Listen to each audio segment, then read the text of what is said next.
ओम शांति। 30 मार्च 2026। आज की मुरली। मीठे बच्चे, शिव बाबा के इस रचे हुए रुद्र यज्ञ की तुम्हें बहुत बहुत संभाल करनी है। यह है बेहद का यज्ञ स्वराज्य पाने के लिए।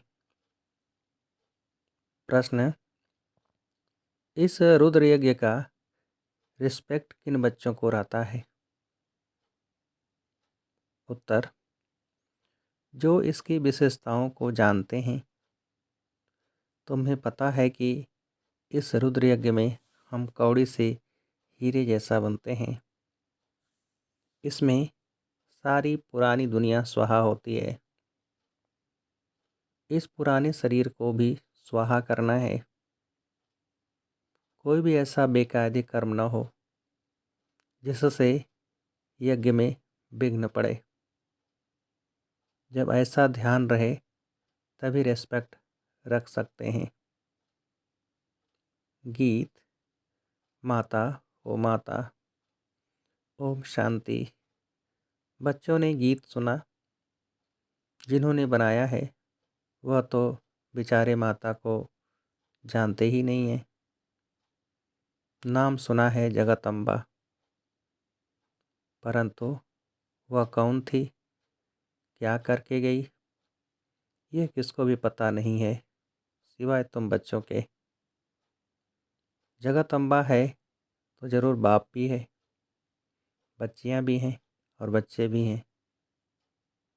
जो जगदम्बा के पास जाते हैं उनके बुद्धि में यह समझ नहीं है, सिर्फ बुत यानी मूर्ति पुजारी हैं। देवी के आगे जाकर भीख मांगते हैं।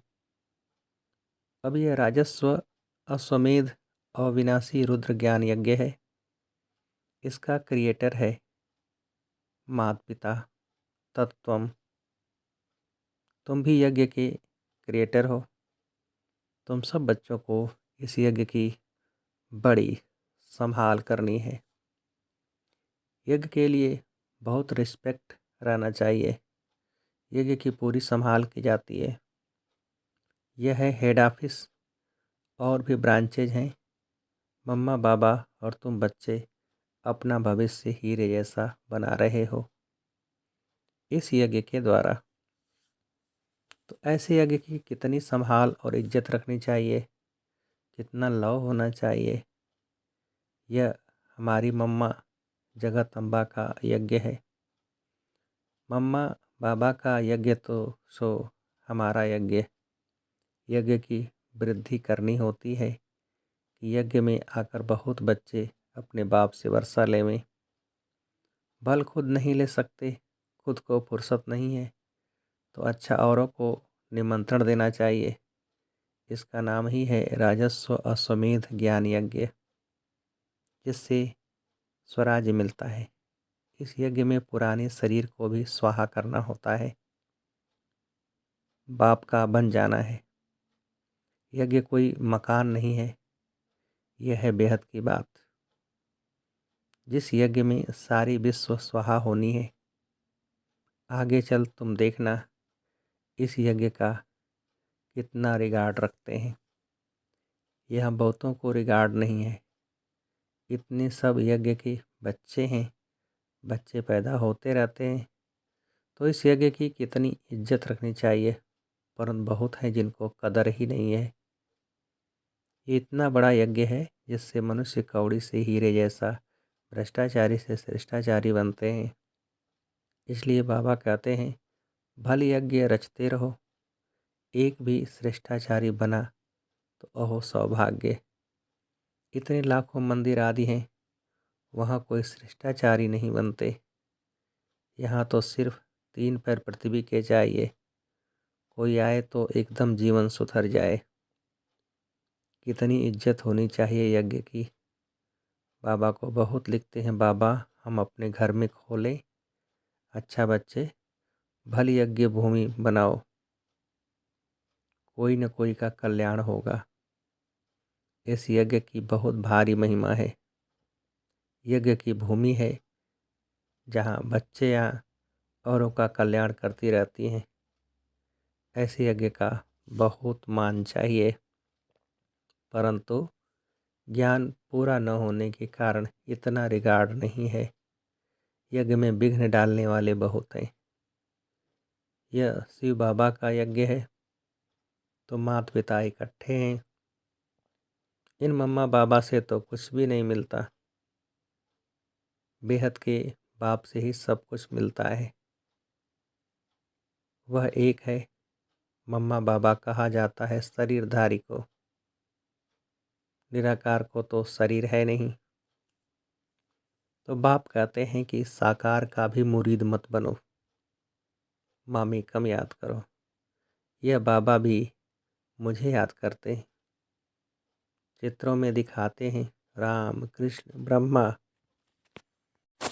आदि सब उनको याद करते हैं। ऐसे है नहीं, वहाँ तो कोई याद करते नहीं हैं। उनको प्रारब्ध मिल गई, उनको याद करने की क्या दरकार है। हम पतित बने हैं, हमको ही पावन बनने के लिए याद करना है।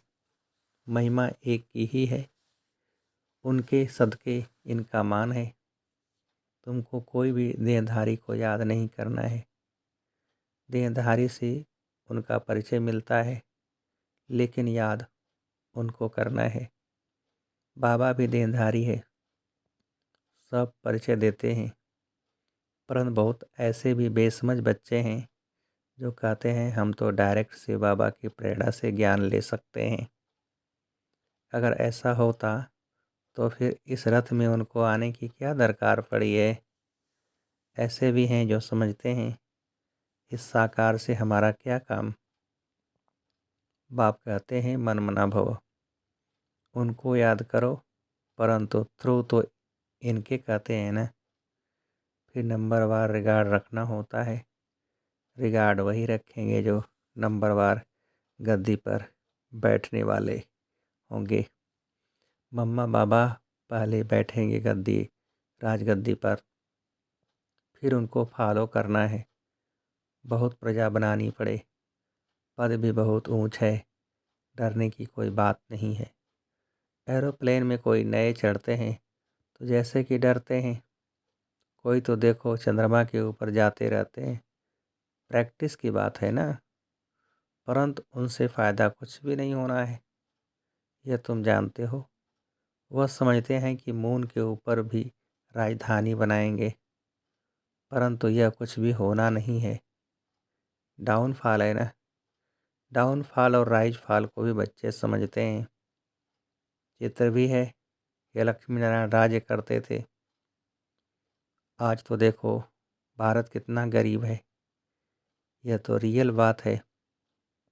इन्होंने तो खुद ही लिखा है, तो यहाँ सीढ़ी में दिखाना चाहिए। वहाँ हीरों के महल चमकते हैं, यहाँ फिर कौड़ियाँ दिखानी चाहिए। आगे कौड़ियाँ चलती थी, गुरुद्वारों में कौड़ियाँ रखते थे।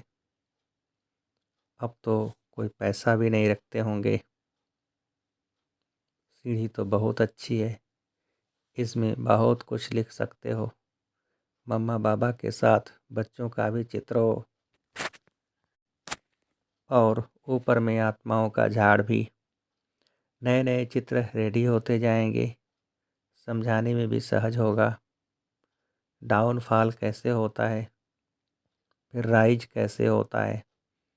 हम निराकारी दुनिया में जाकर फिर साकारी दुनिया में आते हैं। समझाने में बड़ा सहज है, समझते नहीं हैं तो समझा जाता है तकदीर में नहीं है। ड्रामा को साक्षी हो देखा जाता है।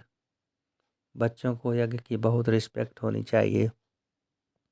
यज्ञ का एक पैसा भी बिगर पूछे उठाना, व माता पिता की छुट्टी बिगर किसको देना, यह महान पाप है। तुम तो बच्चे हो, कोई समय भी कोई भी चीज़ मिल सकती है। जास्ती लेकर क्यों रखना चाहिए। सोचते हैं पता नहीं न मिले तो अंदर रखने से वह फिर तिल खाती है, क्योंकि बेकायदे काम है ना।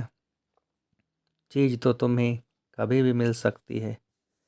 बाप ने कहा है अंतकाल अचानक कोई भी मर तो सकते हैं, तो अंत समय जो पाप किए होंगे वह कीचड़ पट्टी सब सामने आएगी। इसलिए बाबा हमेशा समझाते हैं, अंदर में कोई दुविधा नहीं रहनी चाहिए। दिल साफ होगी तो अंत घड़ी कुछ भी सामने नहीं आएगा। यज्ञ से तो सब कुछ मिलता रहता है। ढेर बच्चे हैं जिनके पास ढेर पैसे हैं, उनको कहते हैं जब दरकार होगी तब मंगा लेंगे। कहते हैं बाबा कभी भी ज़रूरत हो तो हम बैठे हैं। भल पवित्र नहीं रहते, खान पान की भी परहेज नहीं रखते, परंतु यह प्रण करते हैं बाबा हमारे पास बहुत पैसे पड़े हैं, ऐसे ही गुम हो जाएंगे, बीच में कोई खा जाएगा, इसलिए जब चाहिए मंगा लेना। बाबा कहते हैं हम भी क्या करेंगे, मकान बनाना होता है तो आप यही आ जाता है। तो ढेर बच्चे बैठे हैं अपने घर में, तो ऐसे बच्चे भी ऊंच पद पा लेते हैं। प्रजा में भी कोई कम पद नहीं है। राजाओं से भी कई साहूकार बहुत धनवान होते हैं। इसलिए अंदर कोई ऐसा ख्याल नहीं करना चाहिए तुम्हारा अंजाम है, बाबा आप जो खिलाएंगे, फिर भी उस पर नहीं चलते हैं तो दुर्गति हो जाती है। बाबाएं हैं सदगति देने, अगर ऊंच पद नहीं पाएंगे तो दुर्गति कहेंगे ना। वहाँ भी बहुत साहूकार, कोई कम पद कोई ऊंच पद वाले तो है ना। बच्चों को श्रीमत पर पुरुषार्थ करना है, अपनी मत पर चलने से अपने को धोखा देते हैं। यह शिव बाबा का रचा हुआ ज्ञान यज्ञ है। इसका नाम ही है राजस्व अश्वमेध अविनाशी रुद्र ज्ञान यज्ञ। शिव बाबा आकर राजस्व स्वराज देते हैं। किसी तकदीर में नहीं है, नाम बाला नहीं होना है तो मुख से अच्छी अच्छी पॉइंट्स नहीं निकलती है। इसको समझाते नहीं है तो कहेंगे नाम निकालने में भी देरी है, जिस कारण समझाते समय मुख्य मुख्य पॉइंट्स भूल जाती है। यह भी समझाना चाहिए, यह राजस्व अश्वमेध अविनाशी रुद्र ज्ञान यज्ञ है। स्वराज्य पाने के लिए बोर्ड पर भी लिख सकते हो, इस यज्ञ में पुरानी दुनिया सब स्वाहा हो जाती है, जिसके लिए यह महाभारत लड़ाई खड़ी हुई है। विनाश के पहले यह स्वराज्य पद लेना हो तो आकर लो। बोर्ड पर तो बहुत कुछ लिख सकते हो, एम ऑब्जेक्ट भी आ जाए, नीचे लिखना चाहिए स्वराज्य पद मिलता है। जितना हो सके क्लियर लिखत होनी चाहिए, जो कोई भी पढ़ने से समझ जाए। बाबा डायरेक्शन देते हैं ऐसे ऐसे बोर्ड बनाओ, ये अक्षर ज़रूर लिखो, आगे चल इस यज्ञ का प्रभाव बहुत निकलेगा। तूफान तो बहुत आएंगे। कहते हैं सच की नाव हिले डुले लेकिन डूबे नहीं। क्षीर सागर तरफ जाना है तो विषय सागर तरफ दिल नहीं रहनी चाहिए। जो ज्ञान नहीं लेते उनके पिछाड़ी पड़कर अपना टाइम वेस्ट नहीं करना चाहिए। समझानी तो बहुत बहुत सहज है। तुम ही पूज्य देवी देवता थे, अब पुजारी बने हो। फिर बाप कहते हैं मामी कम याद करो तो खाद निकल जाएगी, तुम्हारे पाप भस्म हो जाएंगे, और कोई उपाय नहीं है। यही सच्चा सच्चा उपाय है, परंतु योग में रहते नहीं हैं। देह अभिमान बहुत है। देह अभिमान जब मिटे तब योग में रह सकते हैं, फिर कर्मातीत अवस्था हो। पिछाड़ी में कोई भी चीज़ याद नहीं आनी चाहिए। कोई कोई बच्चों का कोई चीज़ में इतना मोह पड़ जाता है जो बात मत पूछो। शिव बाबा को कभी याद नहीं करते हैं। ऐसे बाप को परपजली यानी खास याद करना है। कहा जाता है हाथ कार्डे दिल यारडे। ऐसे बहुत मुश्किल किसको याद रहता है, चलन से ही पता पड़ जाता है। यज्ञ का रिकॉर्ड नहीं रहता। इस यज्ञ की बड़ी संभाल रखनी चाहिए। संभाल की गोया बाबा को खुश किया। हर बात में संभाल चाहिए। गरीबों की पाई पाई इस यज्ञ में आती है। जिससे वह पद्मपति बनते हैं।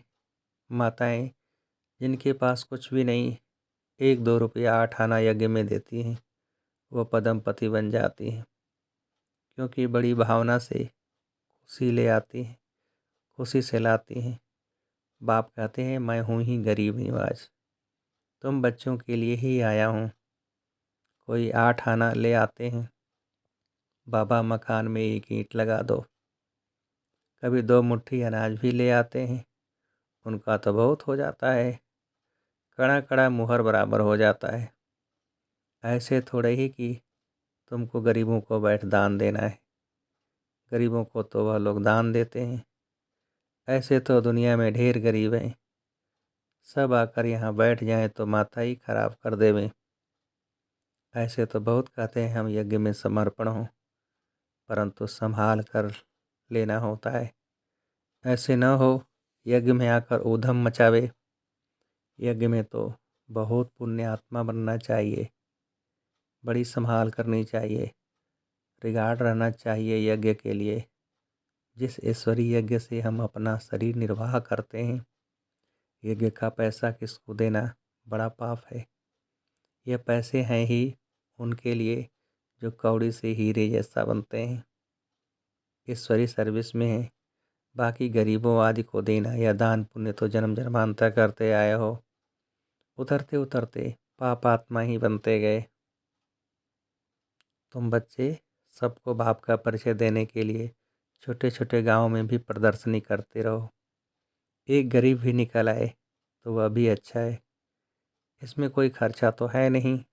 लक्ष्मी नारायण ने यह रजाई पाई, क्या खर्चा किया? कुछ भी नहीं। विश्व की बादशाही पाने के लिए खर्चा तो कुछ भी नहीं किया। वह लोग आपस में कितना लड़ते हैं, बारूद आदि पर कितना खर्चा करते हैं। यहाँ तो खर्च की कोई बात ही नहीं। बिगर कौड़ी खर्चा सेकंड में विश्व की बादशाही लो। अल्प को याद करो, बेबादशाही है ही। बाप कहते हैं जितना हो सके सच्ची दिल से सच्चे साहेब को राजी करो तो सचखंड के मालिक बनेंगे। झूठ यहाँ नहीं चलेगी, याद करना है। ऐसे नहीं कि हम तो बच्चे हैं ही, याद करने में बड़ी मेहनत है। कोई भी कर्म किया तो बड़े घोटाले में आ जाएंगे, बुद्धि ठहरेगी नहीं। बाबा तो अनुभवी है ना।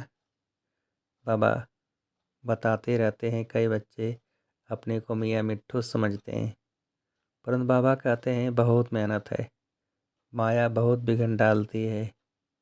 अच्छा, मीठे मीठे से खिलते बच्चों प्रति माता पिता बाप दादा का याद प्यार और गुड मॉर्निंग। रूहानी बाप की रूहानी बच्चों को नमस्ते। हम रूहानी बच्चों की रूहानी बाप को नमस्ते। धारणा के लिए मुख्य सार, पहली पॉइंट, अपने इस रुद्र यज्ञ का बहुत बहुत रिस्पेक्ट रखना है। यज्ञ का वातावरण बहुत शुद्ध पावरफुल बनाने में सहयोगी बनना है, इसके प्यार से संभाल करनी है। दूसरी पॉइंट, अपने पास कुछ भी छिपा कर नहीं रखना है। दिल साफ तो मुराद हासिल।